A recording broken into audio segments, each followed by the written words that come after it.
Dean Wedekind with Maxi Lift and Pro Tips again. This is part 2 of a pro tip that I started talking about, in which a customer said that they're breaking a bucket every once in a while, getting damaged like this, but only on 1 or 2 buckets, and then it doesn't happen again for many months. Remember that we talked about a problem of the buckets picking up tramp metal. Let's go back and look at one photo and then a couple of others to see a different answer for what they could come up with. Okay, so if you look at this photo, once again, it was the bucket elevator in which the boot pulley and the buckets were down low in the boot. When the product comes in on the downside, if there's any tramp metal, it's getting stuck down there between the buckets and the bottom of the bucket elevator, breaking the buckets. And many of you that saw this would have thought, well, the best thing would be to keep the tramp metal from ever getting to that point in the bucket elevator. And you're correct. The answer for that is a magnet.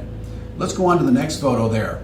This is a photo of a boot section of a Schlegel Incorporated bucket elevator. This one is ready to be sent out to be put into service somewhere. And you'll notice on the left-hand side, on the upside of this particular boot section, there's a magnet. It's on hinges there so it can swing away, that you can clean off any of the tramp metal that gets stuck there. There's a limit switch also, so that if this happens to be open, it's a kill switch so the bucket elevator can't be started and cause any problems that way.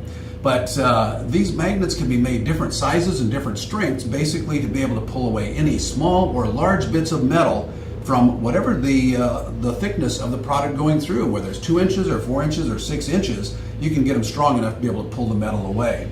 Here's another photo that shows a very large magnet on a quite large bucket elevator.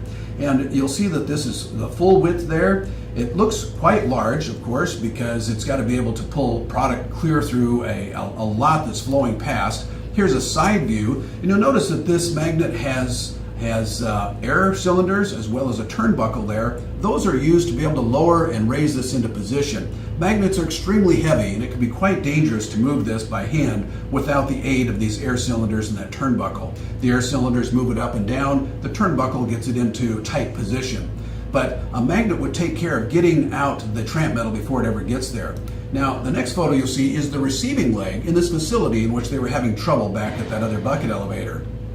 I looked at all of the bucket elevators at this facility when I was there because, once again, you never know what you might see that makes a difference or doesn't make a difference. We opened up, looked at the inspection door, and these buckets all look like they're in pretty good shape, but I looked at it just a bit more closely. You'll notice that I found a number of the buckets had a little nick right in the front of the bucket, which indicated to me that there was a problem, and I mentioned at that time possibly that they had tramp metal getting into the system, and they confirmed that they did.